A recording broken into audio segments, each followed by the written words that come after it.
அது சரியா ஏப்ரல் 24, 2025.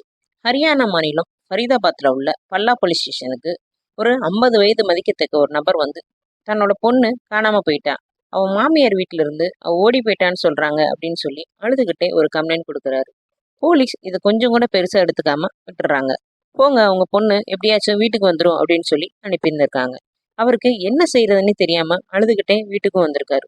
திரும்பவும் அந்த நம்பர் கொஞ்ச நாள் கழிச்சு மறுபடியும் தன் பொண்ணு இன்னும் வரல அப்படின்னு சொல்லி திரும்பவும் கம்ப்ளைண்ட் கொடுக்க போயிருந்திருக்காரு. தன்னோட பொண்ணை அவ மாமியார் வீட்டுல எதுவும் கொண்டு இருப்பாங்களோ அப்படின்னு எனக்கு சந்தேகமா இருக்கு அப்படின்னு சொல்லி அழுதபடியே சொல்லியிருந்திருக்காரு. இப்ப போலீஸ் இது என்னதான் ஆச்சு அப்படின்னு சொல்லி பார்க்கலான்னு சொல்லி ஜூன் 20 ஆக்ஷன் எடுக்க ஆரம்பிக்கிறாங்க. யார் இவரு, அப்படி அந்த பொண்ணுக்கு உண்மையிலே என்னதான் நடந்திருக்கும்? இந்த வீடியோவை கடைசி வரையும் ஸ்கிப் பண்ணாம பாருங்க. நீங்க இன்னும் நம்ம சேனலை சப்ஸ்கிரைப் பண்ணனா மறக்காம சப்ஸ்கிரைப் பண்ணிடுங்க, சப்போர்ட் பண்ணுங்க. இது கனி கிரைம் டீடைல்.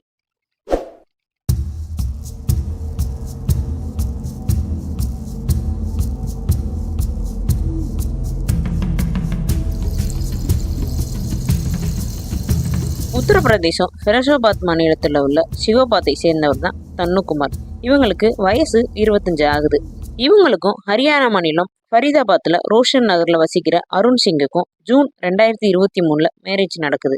ஆரம்பத்தில் எல்லாரும் சந்தோஷமா இருக்கிற மாதிரி தான் இந்த தம்பதியும் ரொம்பவே சந்தோஷமா வாழ்ந்துருந்திருக்காங்க சில மாதங்கள் மட்டும்தான்.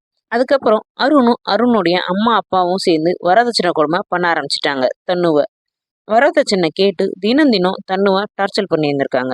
தன்னுவும் இதை பத்தி அவங்களோட அம்மா அப்பா கிட்ட சொல்லி அழுதுருந்திருக்காங்க.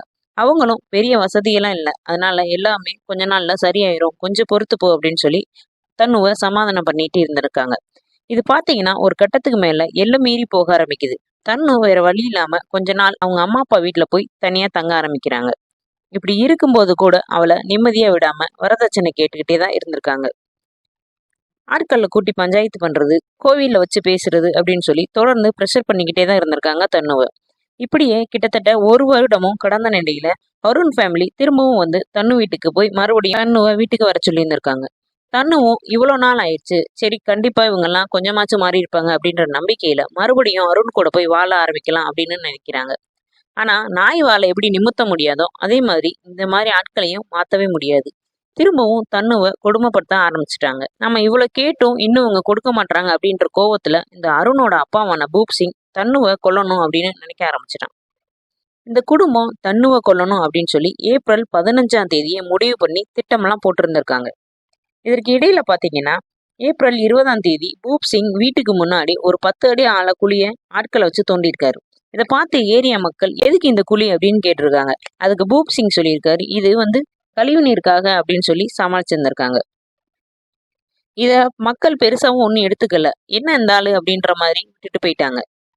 ஏப்ரல் 21 அருணோட அம்மாவான சோனியா உத்தரப்பிரதேசத்துல ஒரு கல்யாணத்துக்கு போயிருந்திருக்காங்க. அன்னைக்கு நைட் பாத்தீங்கன்னா வீட்டுல பூப் சிங், அருண் சிங் மற்றும் தன்னு மற்றும் அருணோட தங்கச்சியான காஜல் ஆகிய 4 பேர் மட்டும் இருந்திருக்காங்க.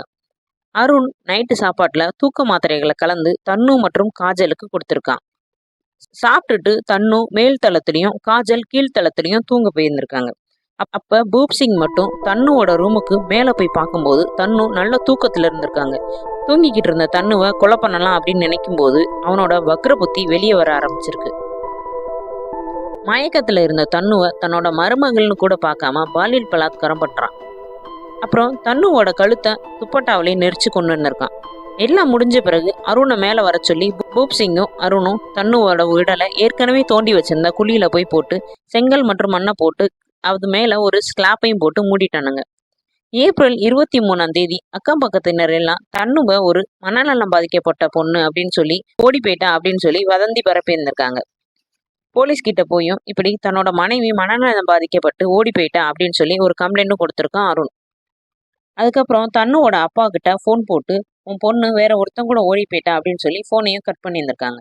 இதை அடுத்துதான் நம்ம இன்ட்ரோல சொன்ன மாதிரி தன்னுவோட அப்பா போலீஸ்ல கம்ப்ளைண்ட் கொடுத்திருக்காரு. ஜூன் 20 போலீஸ் ரோஷன் நகர்ல வசிக்கிற அக்கம் பக்கத்தினர் வீட்டுக்கிட்ட எல்லாம் போய் விசாரிச்சிருந்திருக்காங்க. அப்ப பொதுமக்கள் தான் 2 மாசம் முன்னாடி தோண்டின குழியை பத்தி போலீஸ் கிட்ட சொல்லியிருந்திருக்காங்க. இதை அடுத்து தாசில்தார் தஸ்வந்த் சிங் முன்னாடி குழியை தோண்டி இருந்திருக்காங்க. தன்னுவோட உடலையும் வெளியெடுத்திருக்காங்க போலீஸ். உடல் பாதி சிதைக்கப்பட்ட நிலையில இருந்திருக்கு. இது தன்னுவோட உடல் தான் அப்படின்னு சொல்லி ட்ரெஸ்ஸை வச்சு சொல்லியிருந்திருக்காங்க. உடலை கைப்பற்றின போலீஸ் போஸ்ட்மார்ட்டத்துக்காக பாஷா கான் சிவில் மருத்துவமனைக்கும் அனுப்பி வச்சிருந்திருக்காங்க. இந்த குழியை பற்றி போலீஸ் அக்கம் பக்கத்தினர் ஏன் இதை நீங்கள் யாருமே ஒன்றும் பெருசாக எடுத்துக்கல அப்படின்னு சொல்லி கேட்டப்போ 2 மாதம் முன்னாடி திடீர்னு இவ்வளோ பெரிய குழி தோண்டினாங்க சார், எதுக்குன்னு கேட்டப்போ கழிவு நீருக்கு அப்படின்னு சொல்லிட்டாங்க. ஆனால் இந்த பக்கம் ப்ராப்பரான கழிவு நீர் வெளியேற்றமே கிடையாது. அப்புறம் ஏன் தோன்றாங்கன்னு எங்களுக்குள்ளேயே நாங்கள் பேசிக்கிட்டோம் சார். ஆனால் அதுக்குள்ளே அந்த பொண்ணை இப்படி பண்ணுவாங்க அப்படின்னு கொஞ்சம் கூட எதிர்பார்க்கலங்க சார். அது மட்டும் இல்லாமல் யாருக்குமே எந்த ஒரு வாடையும் வரல, அதனால எங்களுக்கும் எந்த ஒரு சந்தேகமும் இல்லை அப்படின்னு தெரிவிச்சிருக்காங்க பொதுமக்கள். இந்த சம்பவம் பற்றி பல்லா போலீஸ் ஸ்டேஷன் எஸ்கைச்ஓ சத்யபிரகாஷ் என்ன சொல்லியிருக்காருன்னா, காவல்துறை இவங்க 4 பேர் மீதும் வழக்கு பதிவு பண்ணியிருக்காங்க. அருண் சிங் மற்றும் பூப் சிங் கைது பண்ணியிருக்காங்க. இன்னும் விசாரிச்சா முழுமையா தெரிய வரும் அப்படின்னு சொல்லியிருந்திருக்காரு. இந்த கேஸை பற்றி நீங்கள் என்ன நினைக்கிறீங்க அப்படின்னு கமெண்ட்ல சொல்லுங்கள். வேற ஒரு கேஸில் சந்திப்போம். நன்றி.